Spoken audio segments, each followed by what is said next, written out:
Okay, so welcome everyone to Drisha's spring program and the third class in this four-class series on suffering and prosperity, a Jewish philosophical exploration. We value everyone's active participation, so we do encourage you to turn on your video if you're able, so we can have a feeling of being together in class. And feel free to ask questions by either unmuting yourself or by putting them as questions here in the chat box on Zoom, or as a comment if you are watching us live on Facebook or on Drisha Live. I guess no comments on Drisha Live, but on Facebook or on Zoom. And with that, I'll turn this to Dr. Segal. Okay, thank you so much. I'm just going to share the source sheet. Okay, everyone can see it now? Yeah, okay.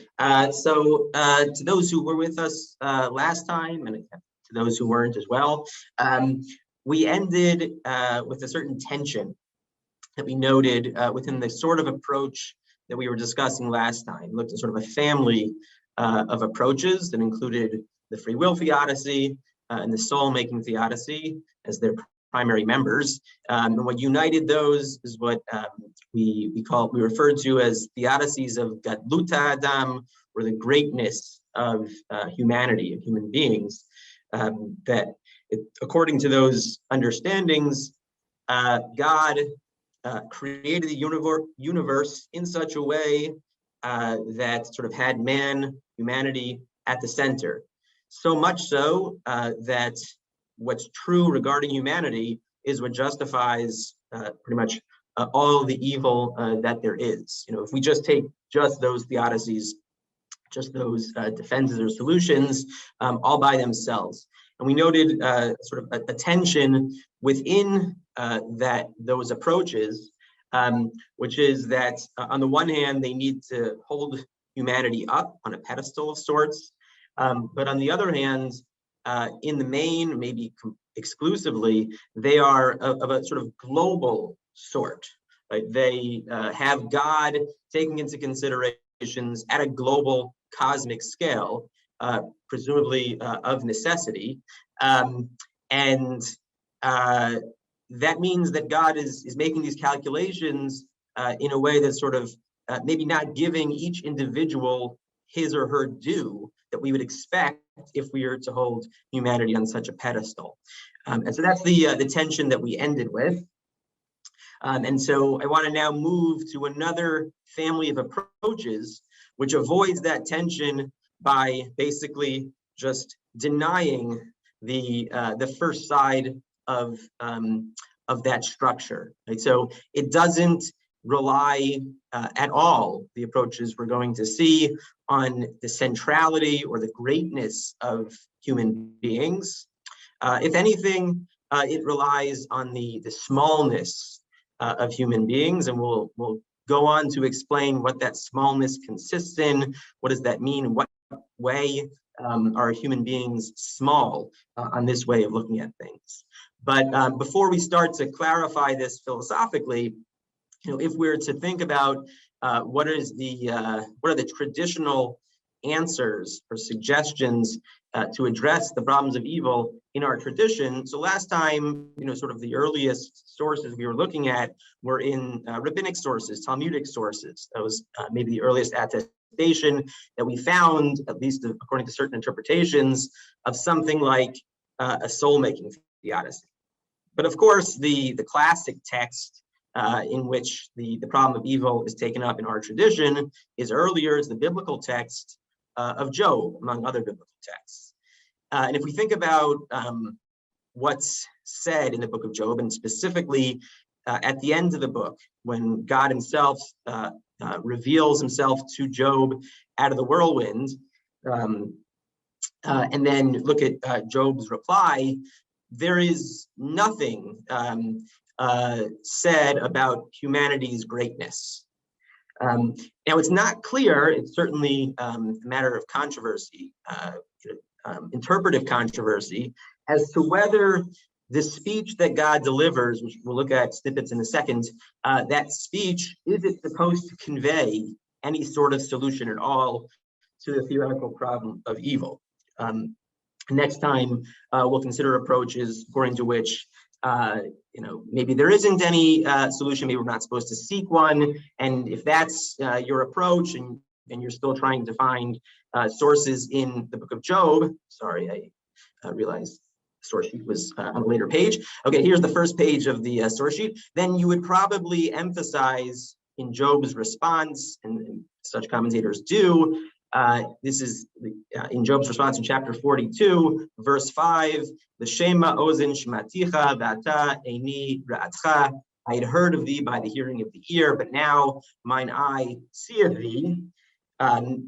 Maybe that is not a solution to the theoretical or intellectual problem, but that sounds like something of an existential solution, right?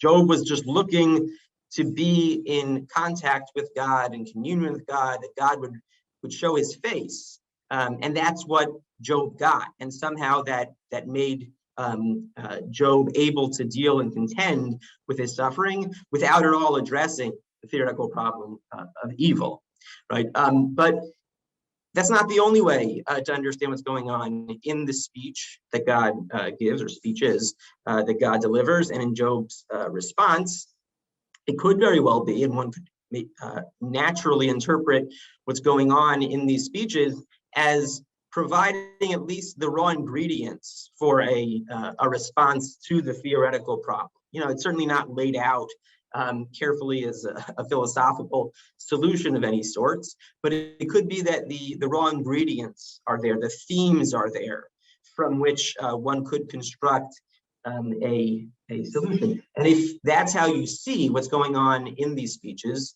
and in Job's response, then it seems like what we're supposed to take away, and we're supposed to somehow build a solution out of, is the relative puniness, smallness of mankind, of human beings. So let's look at a few verses, the ones I've bolded, sorry. Right, the ones I bolded, which start in verse 16, God starts to emphasize the vast extent of the cosmos.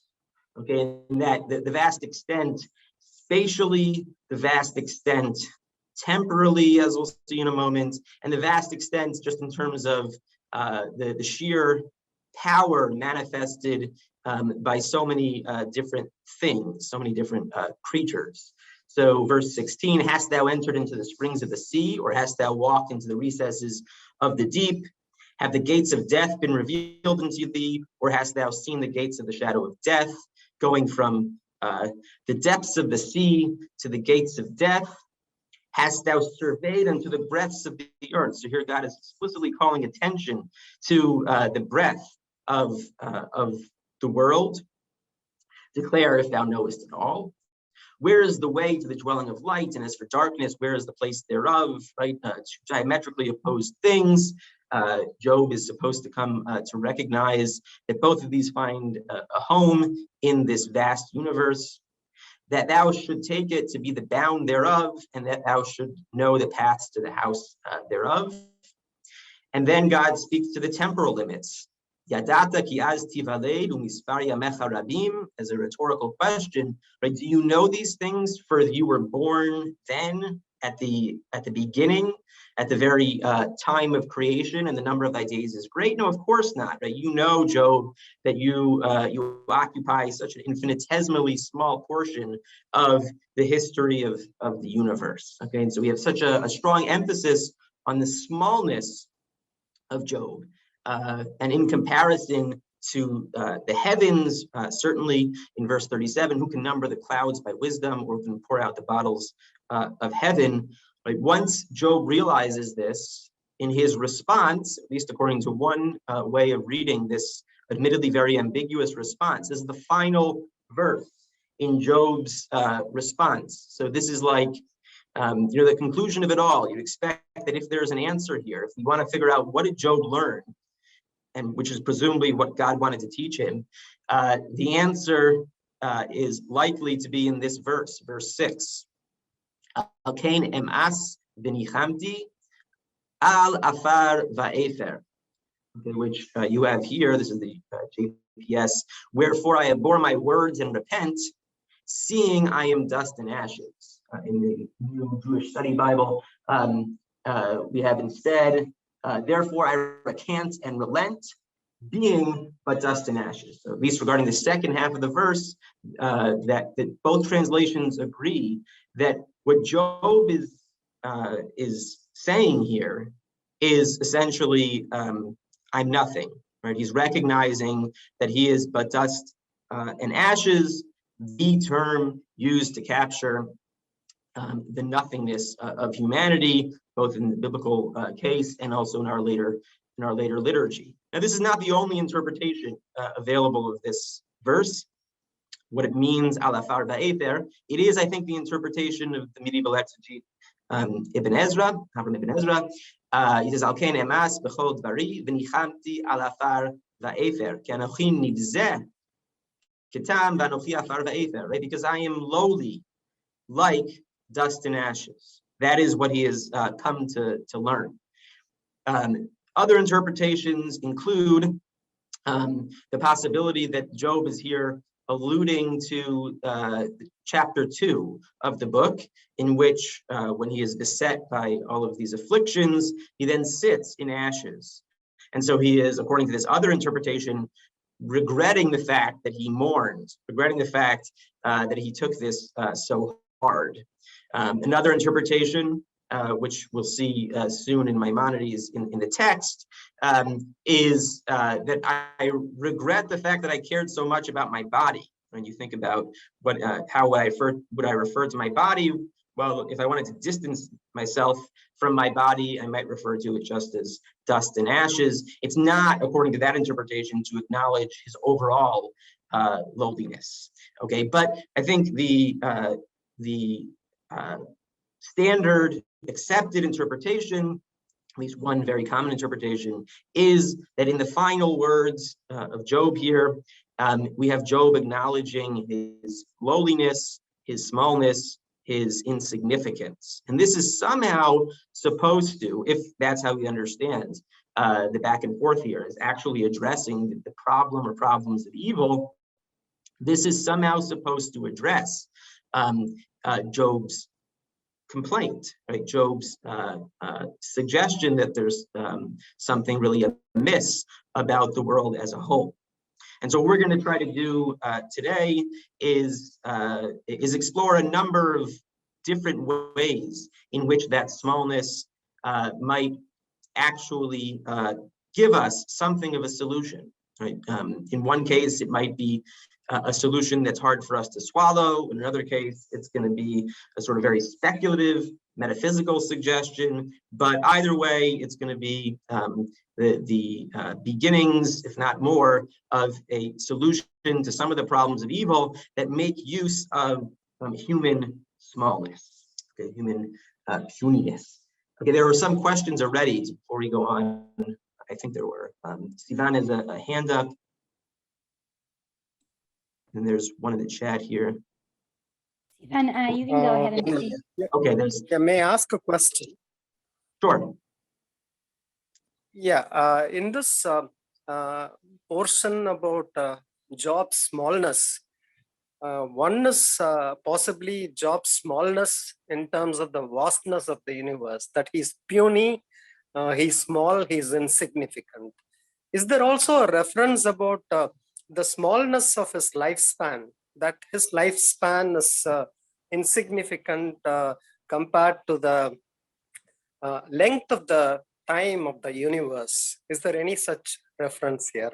That's just a question, I'm sorry. Yeah, no, that's a good question. I think that, I mean, there might be another verse that I'm forgetting, but that is, I think what God is getting at here in verse 21. God's rhetorical question is emphasizing that Job is so very young as compared to the age of the universe.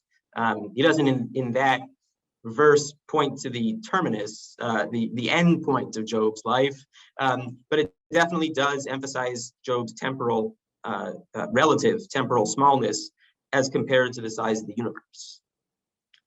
Right. I mean, of course, that is a fact, maybe even better appreciated by us. Okay, I mean, this relative insignificance, just size-wise, is of course better appreciated nowadays than it could have been at the time of Job. I mean, we now have an appreciation for the vast reaches, even just of our our single galaxy, which is one of, if I'm not mistaken, billions according to current estimates. So we do occupy a very tiny portion of space and time, or space-time. Okay, that's sort of unquestionable now, at least given current empirical science. Maybe I'll try to take one more question and then move on. Oh, okay, yeah. So so let's ask ourselves, though, how is this supposed to help? Okay, and how is our relative smallness supposed to address the problem of evil? And so I want to look at first a piece from Maimonides in chapter 12, part 3, chapter 12 of his guide. We're going to be reading a lot of Maimonides, a lot of his guide. He had a lot to say in this vein, developed this idea in a bunch of different directions. I highly recommend, if I want to say it now because I might forget to say it later, 2 forthcoming articles on Maimonides on this topic, one by David Schatz and one by Warren Zev Harvey, both in a volume called The Cambridge Critical Guide to the Maimonides Guide of the Perplexed. I'd be happy for anyone to purchase a copy because I'd get some royalties out of it. No, but in all seriousness, these are 2 excellent chapters, both of which tell us a lot, teach us a lot, and taught me a lot about the chapters we're going to see in the guide.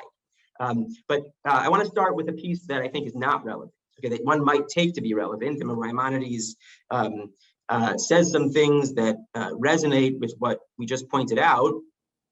And you might think, okay, that is also in some sense addressing, or help, and Maimonides is thinking that it's addressing the problem of evil. But I think it's important to note the way in which it's not, okay? And that'll sort of maybe get us thinking about the challenge that confronts any philosopher who wants to make use of this idea in building a theodicy.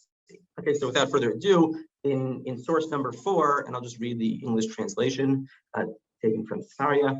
We have above, that is the Hebrew translation of Michael Schwartz.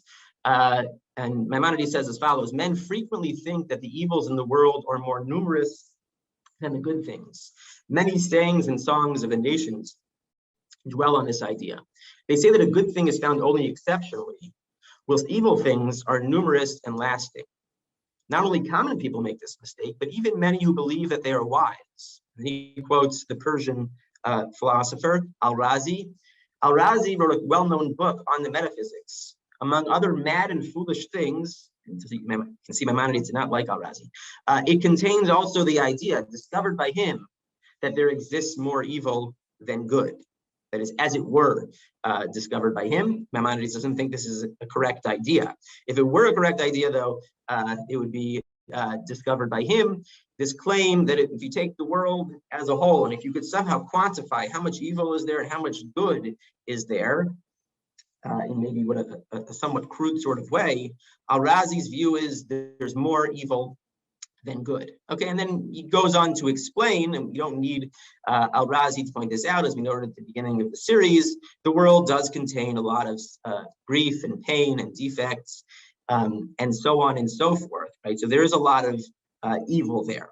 Okay, he doesn't dwell obviously on all the good things, and we could go on with a very long list of very good things that happen on a very regular basis. But Maimonides' point is not to say, okay, let's start counting also all the good things.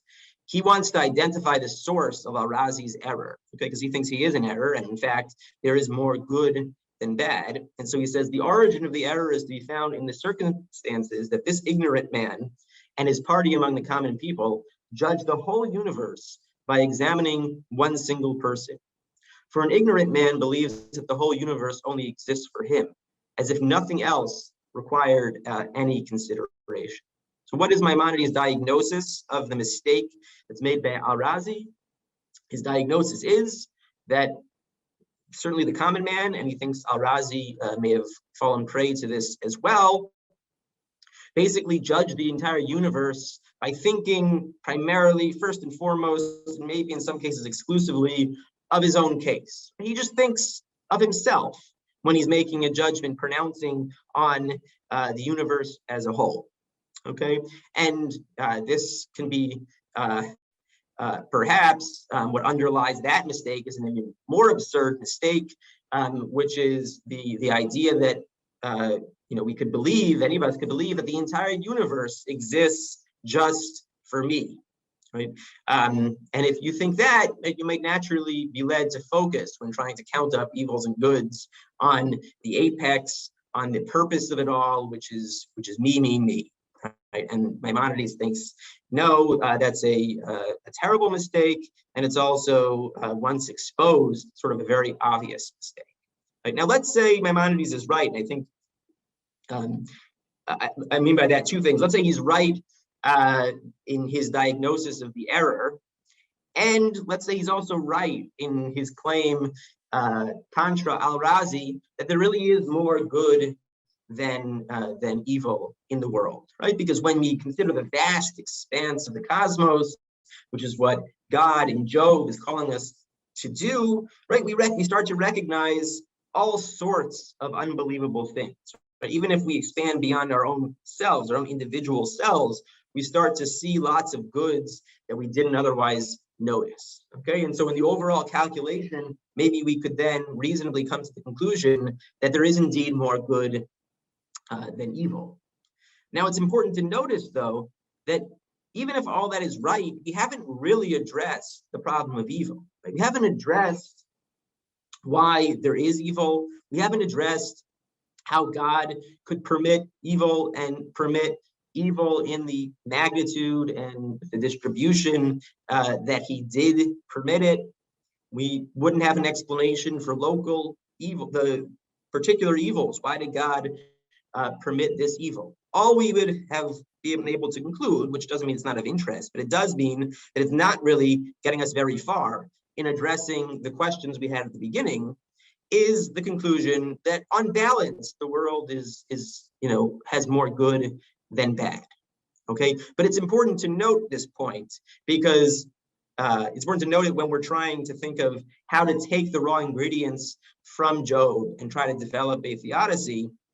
It calls attention to the ways in which the task is not as easy as it might initially seem, right? You can't just point out, well, the cosmos is vast, you're so tiny, end of story, right? Okay, that may well be true. There might be vast quantities of good elsewhere, but we can still ask about the pocket that is us, right? This relatively small pocket in the cosmos and in the universe, and note that it is full of suffering and pain and evil, and ask, why wouldn't God prevent that? And the question seems just as strong, at least on the face of it, before we say anything further, to try to really develop a solution. The question seems just as strong as it did at the outset. Okay, so that's by way of saying the challenge is there. Okay, the question is, can we rise to the challenge, or can the philosophers we're going to look at rise to the challenge and make use of these ingredients from the book of Job to actually develop an answer? So for that, we're going to look at the next passage in Maimonides. Okay, and this next passage is still not yet part of the solution I want to look at. That's built on our smallness, relative insignificance, but it's the beginnings of it, because it tells you sort of how Maimonides is at least one of the solutions he's going to develop, what form it's going to take, what's going to be the general character of the solution that we're going to look at. Okay, so in chapter 23, of part 3 of the guide, where Maimonides takes up the story of Job quite explicitly. There he tells us that the view that's represented by Job himself is, as he says later in that chapter, really the one that Aristotle taught. It doesn't mean that it's the one Maimonides necessarily endorses, but it does probably, it means that it's probably in the right vicinity. Okay, and what is that solution? So if you just look at the bolded section, he says, as soon as he had acquired a true knowledge of God, which is how he understands that verse we read before, not an existentialist thing at all, but now Job really knows God, right? He's come to a much truer understanding of God and therefore reality. Once he got that knowledge, he confessed that there is undoubtedly true felicity in the knowledge of God. Like that is, there's great happiness, great blessing, maybe the greatest blessing, not maybe, according to Maimonides, the greatest blessing consists in the knowledge of God, and it is attained by all who acquire that knowledge, and no earthly trouble can disturb it. Right? That is, if a person actually has that, then so long as they continue to have that, nothing is going to change about just how blessed that person's life is, at least in virtue of having that knowledge, because there are also other earthly troubles the person has. Right now, Job had to go through this learning process because previously, when his knowledge of God, Maimonides tells us, was based on tradition and communication and not on research, he believed that such imaginary good as is possessed in health, riches, and children was the utmost that men can attain. And this was the reason why he was in perplexity. Right? That is, he thought that these things were good. And not only did he think they were good, it seems like he thought they were the ultimate good, like the utmost that a person could achieve in life, which would, make the person's life either go well or go poorly. If you ask, did a person's life go well? Including the sum total of their existence from beginning to end, whatever world that might be in or whatever form that might be in. Job was initially under the impression that the answer to that question would depend entirely on, well, was he healthy for the most part? How rich was he? Did he have children? And then what Job comes to learn is that in this particularly stark formulation of Aristotle, he doesn't say it here, as Aristotle, he says it several paragraphs later, that Job's view is very close to Aristotle's view. According to Aristotle, these are really imaginary. At least Maimonides says that here, that according to the view that Job came to appreciate, these aren't really goods. They're certainly not the ultimate goods. And so if you want to know how well did a person's life go, really the first question you should ask, and maybe the last question you need to ask in this stark formulation is, did the person know God or not? Everything else is immaterial. Okay. Now, this is a radical shift in a person's value judgments, right? I mean, what he's calling attention to, what he's claiming is that Job underwent a radical transformation in his views about what was valuable. Okay, very much like many of the ancient Hellenistic schools of philosophy, the Stoics, certainly, but also the Epicureans. They called for this reorientation of one's values as a way of actually contending and dealing with the suffering that one undergoes, right? That one will suffer a lot less, and maybe not at all, if one comes to see things aright. If you come to see what's really valuable and what's not. But even if the person himself doesn't come to see that, we sort of as onlookers can make a similar point, right? We can say that if Aristotle has quoted, or if Job's conclusion, as understood by Maimonides here, is correct, then Job was just wrong to begin with to assume that he was suffering. And we, the readers, were wrong to begin with to assume that he was really suffering. I mean, if he was suffering, it's only because he didn't have knowledge of God. And that's what genuine goodness and blessing consists in. And absent that, well, then yes, life is much less significant, maybe of little significance at all, according to this view. Okay, so that's a general form of a solution. I mean, it's more than just formal. It's an idea that here is implemented in a certain way. But now I think Maimonides, when he goes out of his way to tell us Job's view is like Aristotle's, and he doesn't say Job's view is like my view or is my view, I think there's good reason for that. I think that's because Maimonides, while subscribing to the general line, as we'll see in a second, doesn't, I think, agree with this particular implementation.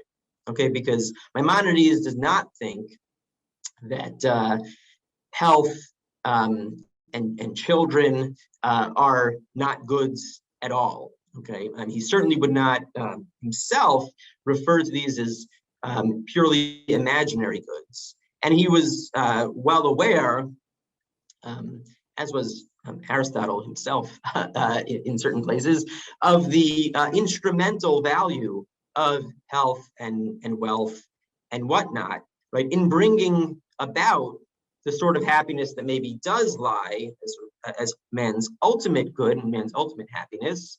That doesn't make these things not goods at all. It just means they're maybe not final ends. Okay, they're not ends in themselves. They're instrumentally valuable, but they can still be valuable. Okay, and so you could still, it seems, raise a problem of evil if this was your only solution, if this is all you had to offer. The question could still be, well, why doesn't God step in to prevent these instrumental evils, which themselves, in many cases at least, for people who are unaware of Job's solution, in many cases lead also to the absence of the ultimate good of knowledge of God. So I don't think Maimonides himself endorsed this particular version or implementation of the general idea. But he does endorse, it seems, in an earlier chapter, in part 3, section 13, chapter 13, sorry, a view according to which many of us, and maybe most traditional Jewish thinkers, are radically mistaken about matters of value, and in particular our relative value as compared to other things in the universe, and that therein lies, to some extent, a solution to the problem of evil. Okay, so here we're now looking at source number 6, and I apologize, I meant to put this heading, axiological smallness, right before source 6. So pretend you didn't see it until now.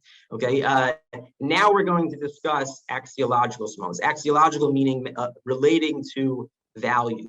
Okay, so how we're small when it comes to the value that we have. So it's not so much, as we'll see in a second, that Maimonides is not emphasizing the physical vastness of the cosmos, spatial and temporal. Rather, he's emphasizing the existence of other types of things, okay, that exemplify different, and as we'll see in a second, maybe even superior kinds of goods.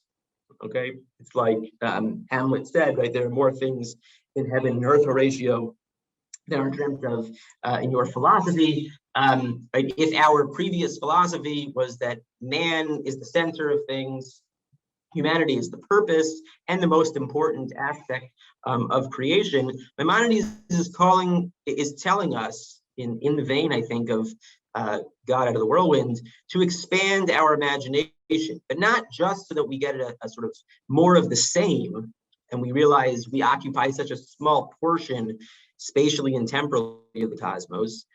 He's calling upon us to say, wow, there might be all sorts of other things that enjoy their own goods, goods that are unique to them. And maybe some of those things are just vastly superior in their intrinsic value to us human beings. Okay, this may sound shocking. It is indeed, I think, one of the most daring things that Maimonides would say, and say explicitly, sort of without prevarication and without contradiction, in the guide. Okay, that's not to say that this chapter is easy to understand. If you read Warren Zev Harvey's article, you'll see just how difficult at the end of the day it is to render everything he says here consistent. But the question is just how radical he is, how daring. At the very least, he is as daring as that, as saying, as dethroning man, right, as sort of affecting a Copernican revolution regarding man's value and centrality long before Copernicus. So let's look at that piece in 313. So he says he's starting with, well, the subject of the chapter is, what is the purpose of creation? What is the purpose of the universe? And his main case is that we are not to assign the universe as a whole any purpose, and we're not to assign it the purpose, or the parts of it, the purpose of serving man.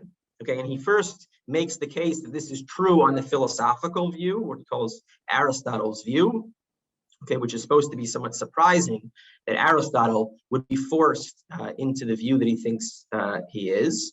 But he even thinks that our traditional scriptural view is likewise against assigning this sort of purpose, telos, to the universe as a whole, and the telos of human beings to the other individual parts. But he starts by saying, you might be inclined, a traditionalist, certainly someone who, let's say has read the Bible and then read a bunch of other Jewish philosophers, Philo and Segal. He wasn't thinking Philo, but let's say you've read Segal, as we'll see soon, took this view rather clearly. If that's where you stand, you might very naturally be inclined to think, well, of course, our view, Jewish view, is that the universe has a purpose, and the purpose is man. The whole universe was created for the sake of mankind. That's what he begins by saying here. But of those who accept our theory that the whole universe has been created from nothing, some hold the inquiry after the purpose of the creation is necessary, and assume that the universe was only created for the sake of man's existence, that he might serve God. Everything that is done, they believe, is done for man's sake. Even the spheres move only for his benefit, in order that his wants might be supplied. And then he quotes a number of verses, which, if read literally, Maimonides says, maybe do in fact suggest this.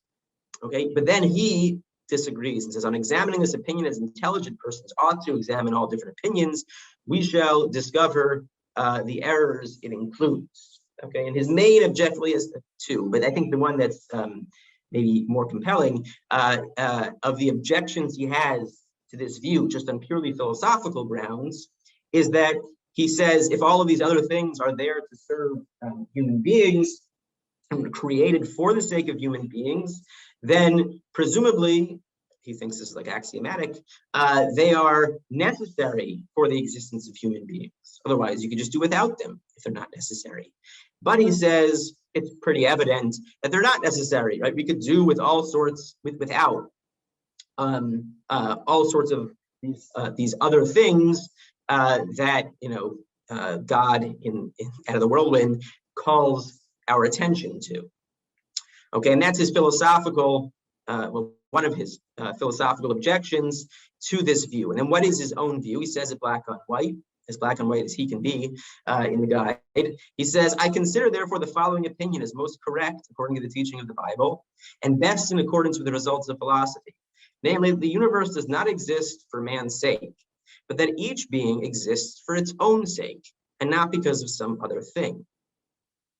Okay, that all by itself is already a radical departure from, I think, sort of the naive view, and also a view that many other Jewish thinkers hold.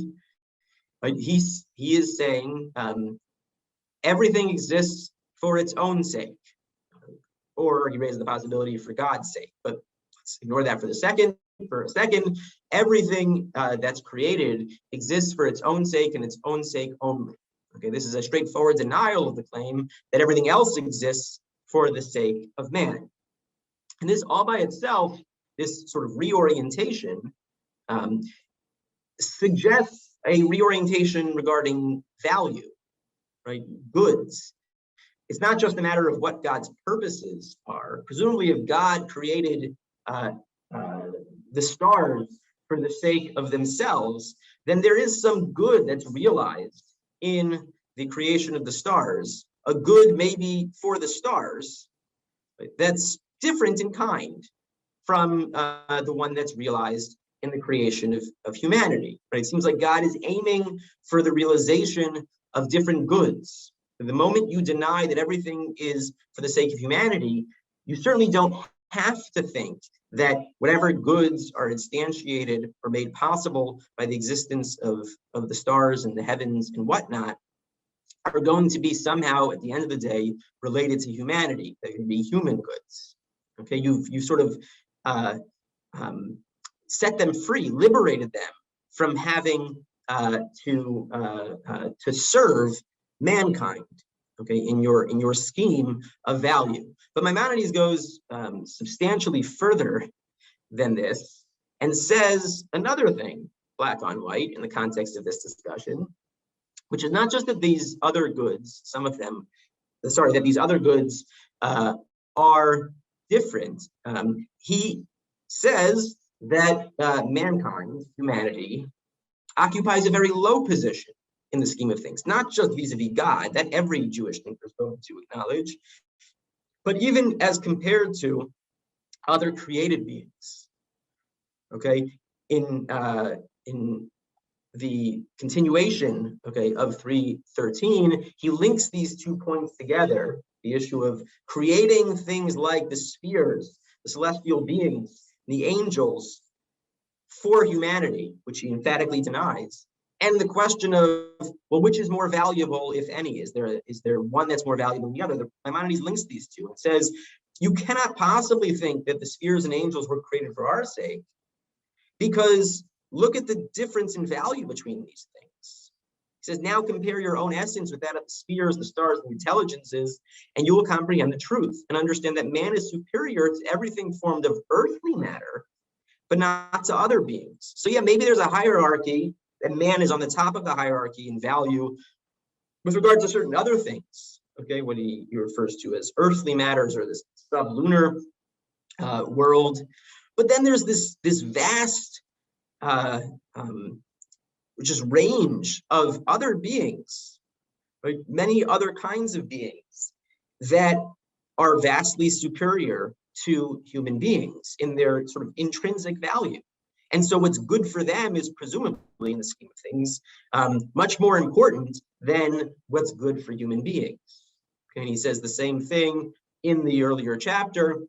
He already said this in 3:12, after he discusses Al-Razi, and then he starts sort of moving away from that question.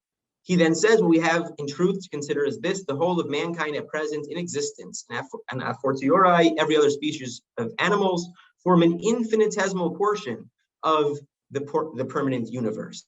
Okay, this point that Sivan was pointing out, right? Maimonides makes it quite clear here. He says it is of great advantage that man should know his station, not erroneously imagine the whole universe exists only for him.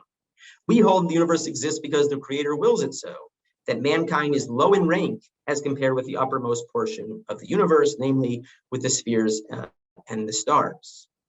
Okay, so Maimonides is quite clear on both of these points.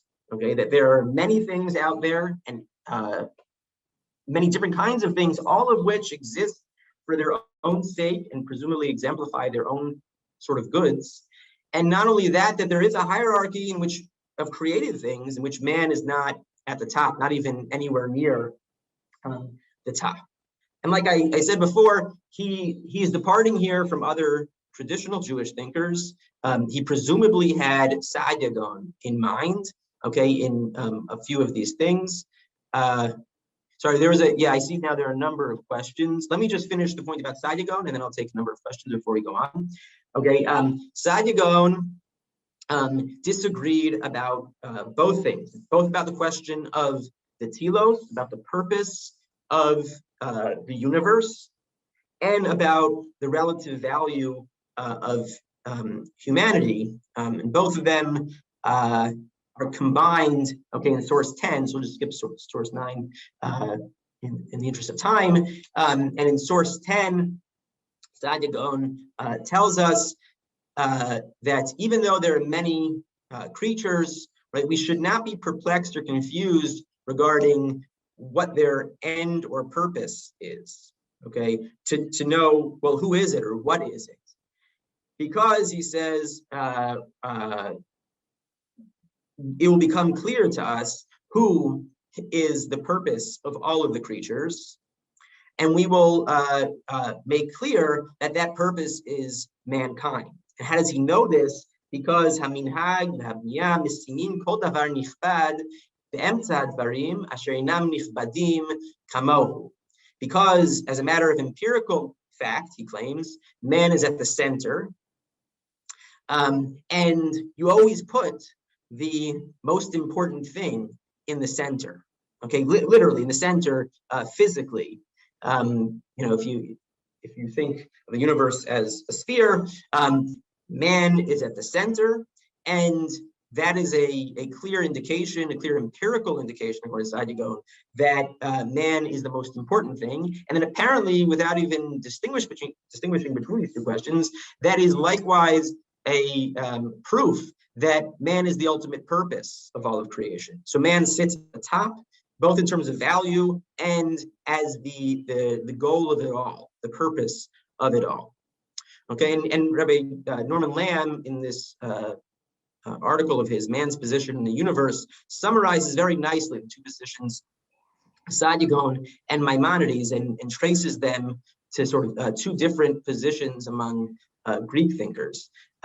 He says, there seem to be then two casts of mind, two a priori orientations diametrically opposed to each other.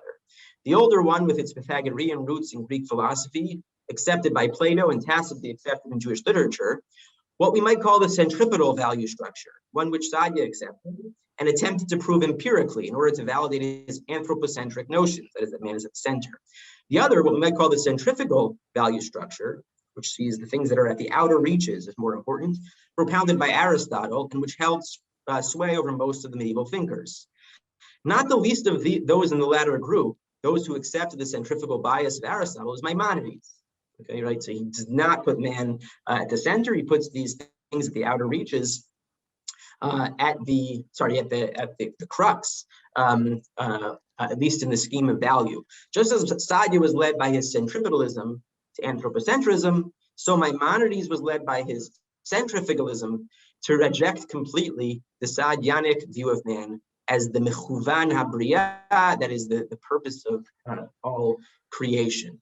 Okay, so these two geometric worldviews, right, views about sort of where is the most important thing, if at all, gave rise to radically different views about the place of humanity in the cosmos as a whole.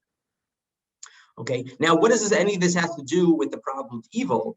So let's start with Saadia Gaon. It's worth noting what we didn't note last time, that I will get to the question from Susan in a second, that Saadia Gaon may have been the first real Jewish architect of a soul-building theodicy.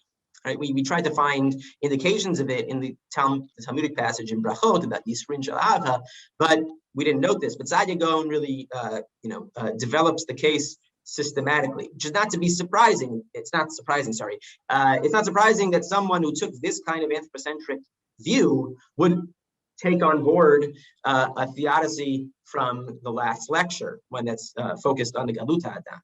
But Maimonides, on the other hand, I think once you make this case, right, that everything has sort of its value and maybe very different in kind, and not only that, that there are other beings that are vastly superior, well, that opens up a lot of possibilities, right, that'll sort of help in a defense and in a response to the problem of evil, because it opens up many more possibilities for great goods that the evils we're familiar with, are going to subserve. And it also makes it plausible, given Maimonides' hierarchy, which places us pretty low down, right, that the good of those goods is going to outweigh or somehow balance off the evil of the evils that we encounter in our human life. Okay, and so I think that's how, according to Maimonides, this is supposed to help. Whether it's supposed to be a complete solution for Maimonides, I'm not sure, but this is supposed to help by getting us to see not just that we're relatively insignificant spatially and temporally, but that the value that's out there may just be of such significance that as long as the value that we have, right, the evils that we endure are in some way necessary for those goods, then it would be easy then, in some sense, to justify the existence of those evils. Okay, sorry, I promised to take questions, so I'll do that before we go to the last section. Yes, I guess Susan, or I forget your name. Douglas. Douglas, Well, okay. 10 minutes ago, I was going to make the comment, and I don't know if you went past that or not, but a lot of what you said about Maimonides makes me think that he was anticipating Voltaire, who I think you mentioned last week, and that Maimonides was sort of suggesting we should just tend our own gardens and not try to look beyond that for solutions.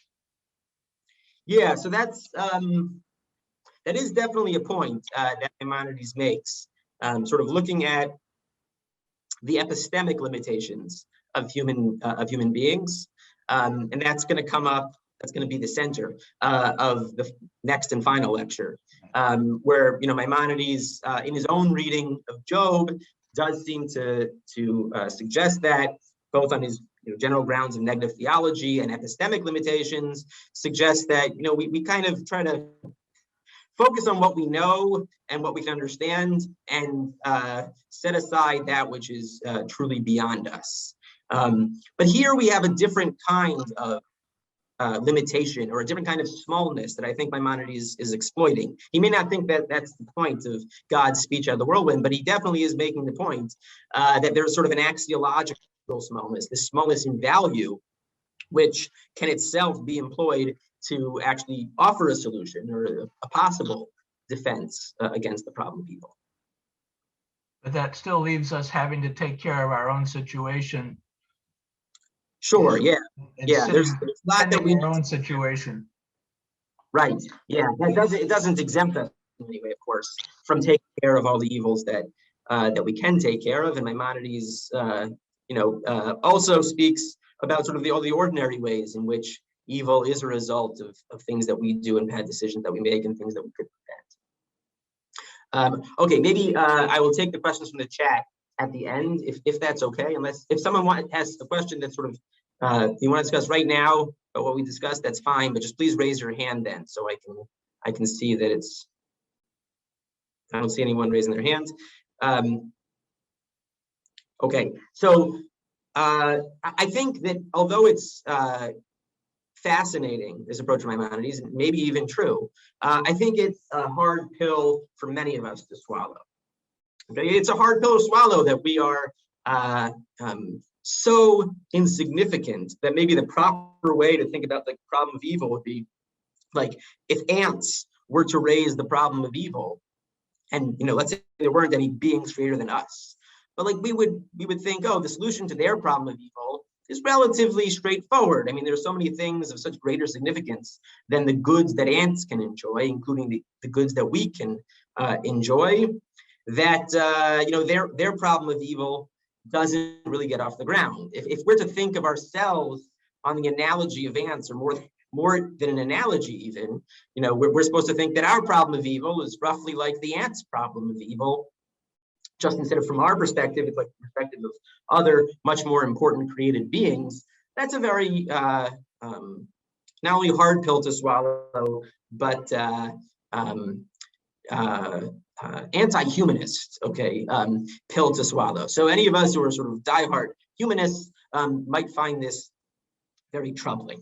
Okay, so I think I want to just, with the remaining few minutes that we have, look at another way in which our relative smallness can be deployed to offer a solution. And that's to say, even without any axiological shift at all, you don't have to change your position on man's value, humanity's value, intrinsic value, or even relative value other things, we can maybe make use of humanity's relative insignificance, spatial and temporal, and just numbers wise, to offer another kind of defense. Right. So one is just a simple point, which is that if we already have in our sort of arsenal of defenses or solutions, if we already have something in place, like let's say a natural law theodicy that we mentioned very quickly and briefly last time, sort of combined with a free will theodicy, say, look, God needs to have laws of nature for the, there have to be regular and predictable ways that the universe is going to run, maybe for a variety of reasons, one of them being free will, perhaps. But once you have that, well, that's going to impose all sorts of constraints. So you can't just, like delete something over here without it impacting lots of other things. Okay, so what goes on in one area of the cosmos is going to constrain what's going on in other areas of the cosmos, holding fixed a certain set of natural laws. So if you already have that theodicy in place, then sort of expanding the extent of the cosmos, coming to appreciate that there are so many other galaxies out there, maybe so many other inhabited planets. We might be very, very small and insignificant as compared to the total number of sentient beings throughout the universe. This is just considering one universe. That the constraints that are imposed by the laws that God had to lay down for possibly good reasons, then further constrain, given everything else that's going on out there in the vast stretches of the cosmos, what's going to be going on here on Earth. Okay, that's sort of just a standard, I wouldn't say trivial, but not a huge leap beyond any other kind of theodicy. It's basically just taking another theodicy that we're familiar with and just saying it becomes more powerful, more compelling, the more you recognize just how vast the universe is. But there's another way to sort of open up a door to an entirely new kind of theodicy. It's if you push our puniness and peripheralness, I don't think that's a word, but peripheralness, right, even further, that opens up, I think, sort of a mind-bending avenue of theodicy, a different kind that may strike many of us as weird, but so be it. So what do I have in mind? I have in mind an idea that you have in many midrashim, and sort of it was stifled in the philosophical tradition because the philosophers were following Aristotle. But the idea that maybe there's more than one universe. Let's say the sum total of all the things that we could ever get to in space and time that are connected us in space and time. Well, that's just one universe, but maybe there's more than one universe. And maybe in fact, there's huge numbers of universes. Maybe there are even an infinite number of universes. So you don't have the idea of an infinite number of universes in the Midrash, but you do have in the Midrash this idea. Okay, here's a Midrash in source 13, which is paraphrased in Louis Ginsberg's Legends of the Jews. When God made our present heavens and our present earth, the new heavens and the new earth were also brought forth, and the 196,000 worlds which God created unto his own glory. Now that's a lot of worlds that are created, it seems, together with the one world that we inhabit. Okay, now this view, like I said, it sort of was suppressed in the Jewish philosophical tradition. Here's Harry Wolfson in his book on Philo. He says that Philo, who was quite insistent that there's just one universe, he is reflecting his adherence to Plato and Aristotle and the Stoics. But though he states that his doctrine was taught by Moses, in native Jewish tradition, on the contrary, the view is expressed that simultaneously with the creation of our present heavens and our present earth, God created 196,000 other worlds. That is, the Midrashic tradition, which is you might think is fantastical, and is not a philosophical interest, is proposing this idea, which Philo, following Aristotle and others, sort of derogated, wouldn't hear of. And Segal, also for reasons that we've already seen, takes the same line.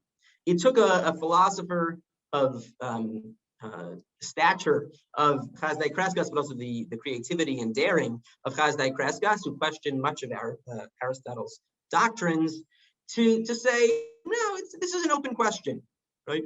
If you think about God's mercy, if you think about God's goodness, beneficence, you might naturally think, well, if God is beneficent, if God wants to bring about goodness as much as he can, why stop with one universe, right? I mean, he should create an abundance of universes. And so some people think that on that line of Kreskas' thinking, actually God should create an infinite number of universes. Now, Kreskas doesn't explicitly endorse that line of thinking. He says it's not conclusive, but he says also the objections to there being a multiverse, there being so many universes, are also wholly inconclusive. He's not convinced by these philosophical objections.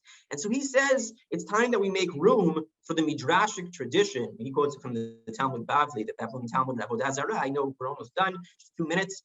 That speaks of God sort of roaming over 18,000 worlds. He says, if you let the Midrashic tradition speak for itself, it seems like we do recognize that there are many, many universes, right? Many worlds, olamot, but we can think of them as bona fide universes. This idea, which again, it sounds fantastical. It sounds like maybe anti-philosophical, but I think it actually opens up the door to an interesting philosophical response to our philosophical puzzles, or at least to a set of philosophical puzzles. So it may be that it doesn't address the very question that we raised at the outset in 2 lectures ago, but there are other closely related questions, one of which Chaya, I think last time mentioned.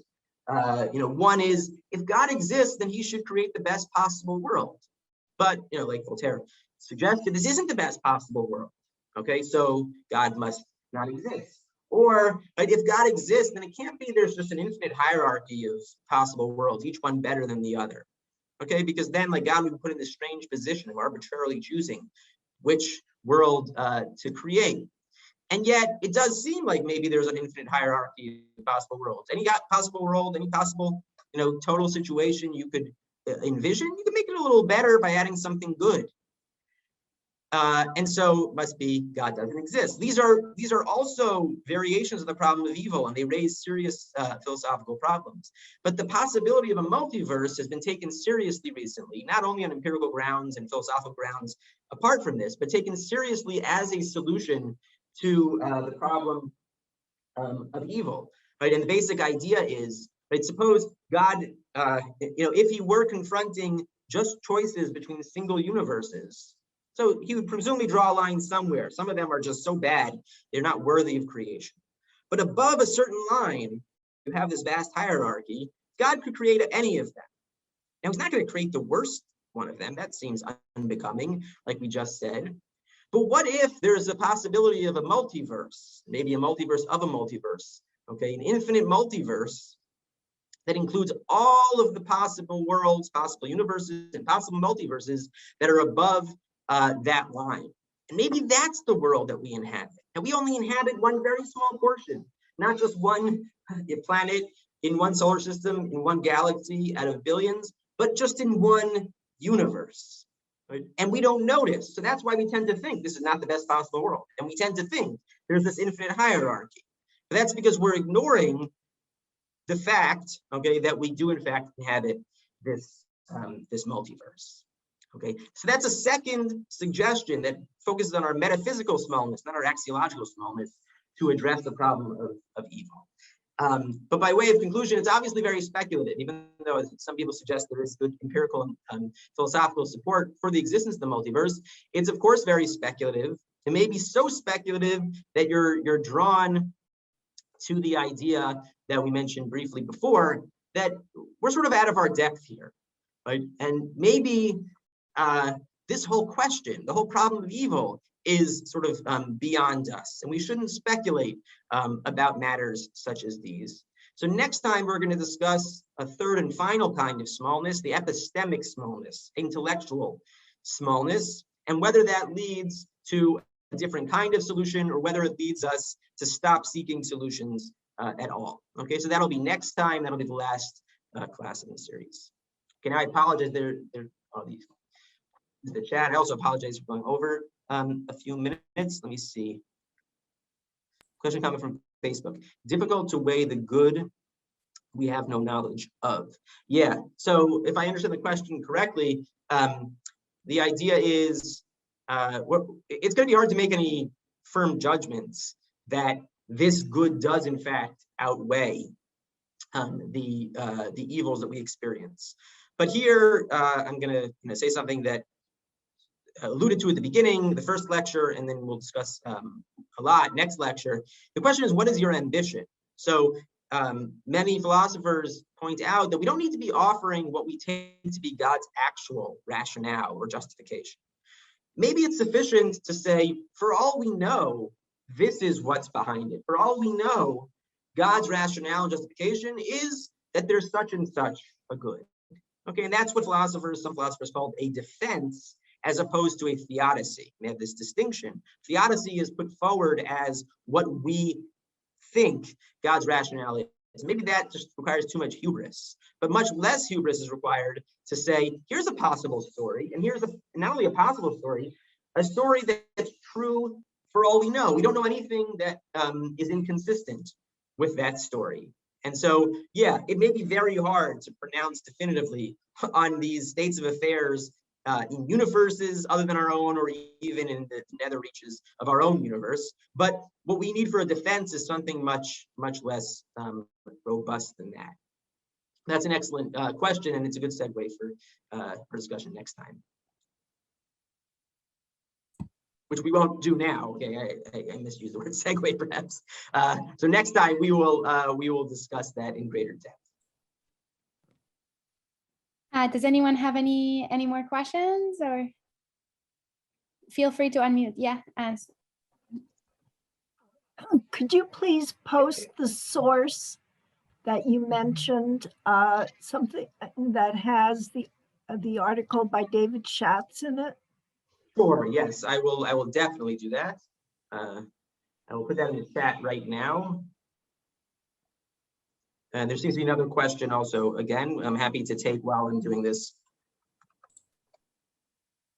When in your just discussion of multiverses, is there any philosophy out there that says that what we think is evil is not really evil? That it's not evil at all. I mean, in a way, that's what Maimonides is imputing to Job, right? So the loss of health and wealth and children, which we ordinarily take to be evil, is imagined evil in that very, at least, stark formulation. But when horrible things happen to children, yeah, is there any position that could say that they really aren't horrible? Those are not really horrible things?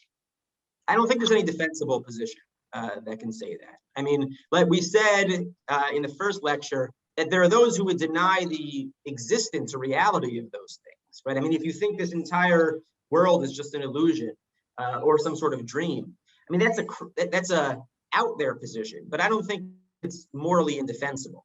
But I think it is morally indefensible to suggest that these things happened and they're real, but they're just not bad. So that's why, yeah, I said then we can set that aside pretty safe. It's kind of like saying that, well, they're in a better place. Kind of an answer, I guess.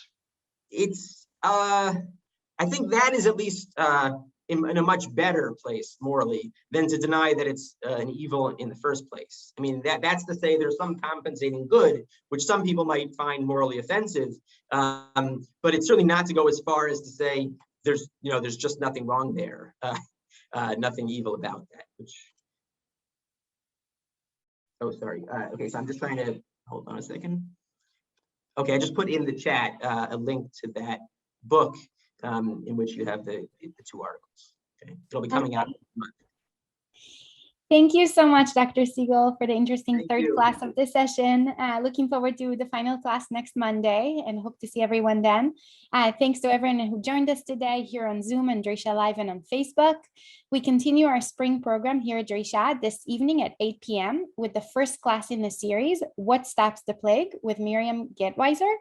In addition, we have many more classes happening right now. You can find out more information as well as the registration links on our website at www.drisha.org/classes.